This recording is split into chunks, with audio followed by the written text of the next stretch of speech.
Muito bom dia. Quarta-feira, último dia de maio, mais falas polêmicas e irresponsáveis do presidente Lula, que falou em deixar as poupanças nacionais à disposição de outros países. Vamos entender, mas antes vamos dar um giro no contexto, porque o mundo passou hoje um dia mais conturbado nos mercados financeiros por várias notícias importantes. Primeiro, o petróleo, que ele caiu 4% e está indo em direção a $70 o barril, que foi níveis de 2021. Basicamente, dados mais fracos da China, que eu já venho apontando diariamente aqui, juros mais altos nos Estados Unidos, que deverão ficar por mais tempo e, portanto, freia a economia, além das divergências de países que pertencem ao OPEP, os principais países produtores e exportadores de petróleo, principalmente a Rússia e a Arábia Saudita. A Rússia continua inundando o mercado internacional com preço de petróleo abaixo do de mercado,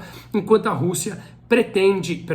Arábia Saudita pretende diminuir a produção para subir o preço novamente, tá? Além disso, as commodities todas vêm caindo já ao longo desses últimos meses. O cobre fechou em queda novamente, principalmente olhando a votação do teto da dívida nos Estados Unidos, que ainda gera controvérsias entre republicanos e democratas, e a demanda da China, que também é o maior importador dessa commodity, tá? Bom, com isso, com essa negociação dos títulos do teto da dívida americana, que eu fiz um vídeo explicando detalhadamente sobre isso, a expectativa é que ele seja aprovado na quarta-feira, agora hoje, para que os Estados Unidos possam honrar os seus pagamentos nos próximos dias. Porém, ainda há divergências entre até os republicanos, que muitos não concordam com esse tipo de acordo. De qualquer maneira, os títulos públicos americanos tiveram as taxas que remuneram os investidores que compram títulos públicos americanos, as taxas caíram,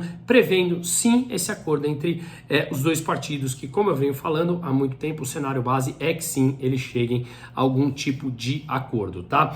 Aqui no Brasil, vindo um pouquinho para cá, saiu uma notícia hoje que a ANEEL, Agência Nacional de Energia Elétrica, divulgou que o Brasil tem uma sobreoferta gigantesca de energia elétrica, até com projetos que estão sendo aprovados de hidrelétricas, com todas as instalações e o que vem aprovar de energia eólica e solar também. Falei com um grande amigo e player desse mercado importante, em que ele me disse que sim, no curto prazo essa análise é correta, mas olhando no médio e no longo prazo, essa análise é um tanto quanto superficial, porque se o Brasil em algum momento volta a crescer, essa demanda ela pode sim ser suprida facilmente. Claro, o cenário não é muito de crescimento forte do Brasil, principalmente no médio e no longo prazo, com essas políticas catastróficas econômicas que esse governo vem implementando. Mas, de qualquer maneira, é uma análise interessante para se olhar, tá? Um dado importante também que saiu aqui no Brasil foi o dado de IGPM, Índice Geral de Pressão ao Mercado, que teve uma deflação de 1,84.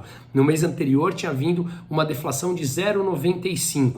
Basicamente, o preço de minério de soja, que representa um importante peso dentro do IGPM, que tiveram quedas expressivas no mês de maio, representou essa queda, tá? Lembrando que o IGPM é composto de índice de preços ao atacado, que caiu, índice de preço ao consumidor, que teve uma leve alta, índice de nacional de construção civil, INCC, que também teve uma leve alta. Então, grande parte do peso da queda veio dos preços de minério de soja, que caíram drasticamente, tá? Outro dado importante que saiu aqui no Brasil foram dados do governo central. Lembrando que o que é o governo central? São as contas do Tesouro Nacional, do INSS, da Previdência e do Banco Central, tá? Pois bem, no mês o governo central teve um superávit de 15 bilhões no mês de abril, em linha com o que o mercado esperava. O Tesouro Nacional apresentou superávit, enquanto o INSS e o Banco Central tiveram déficit, tá? Agora, se nós olharmos no ano, as despesas do governo central, as despesas subiram 8,1% em termos reais, acima da inflação, se comparados ao mesmo mês, abril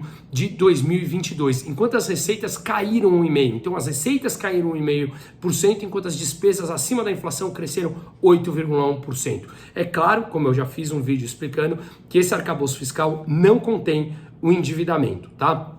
Outro dado importante para analisar o cenário macroeconômico local é que os dados de crédito, de ceder crédito, reforçaram uma tendência de queda no ritmo de crescimento dos empréstimos tomados pelas pessoas físicas e pelas empresas, e também a inadimplência que vem subindo, tá? E um ponto importante, que a gente já falou em outros vídeos também, ao longo dos últimos anos, é que desde 2017 o mercado de capitais vem crescendo espaço dos bancos convencionais nessa emissão de dívida, ou seja, as empresas têm procurado o mercado de capitais para conseguir levantar dinheiro. Nós mesmos, na Aquavero, fazemos esse tipo de coisa. Já levantamos debentures, CRIs, CRAs, para muitas ou construtoras ou empresas do agro em que elas querem captar dinheiro, a gente estrutura essa dívida, vai ao mercado e capta esse dinheiro para eles. Muitas vezes é mais interessante para a empresa em relação a custos e prazos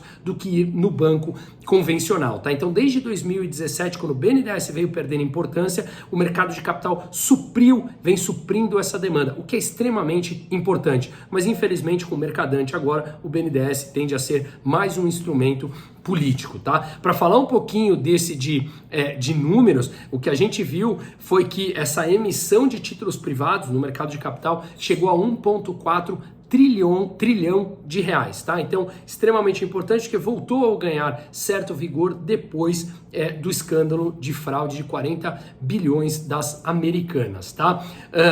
E aí o que a gente vê foi que a redução das empresas ao procurar os bancos convencionais foi de mais ou menos 1,5%, enquanto teve esse crescimento de 45 bilhões ao buscar o mercado de capitais para tomar esses empréstimos. Então, fica aqui uma nova porta de oportunidade. Quaisquer dúvidas, por favor, me procure, porque a gente faz isso dentro de casa também, tá? E falando aqui de como eu comecei o vídeo, o presidente Lula, depois de várias falas horripilantes, encontros escandalosos, principalmente com governantes que têm recompensas milionárias para ser capturado, me refiro a Maduro, e ele falou basicamente que ele sugere colocar as poupanças nacionais a serviços dos países, além de voltar a falar sobre uma moeda de uso comum para pagamentos internacionais na América do Sul.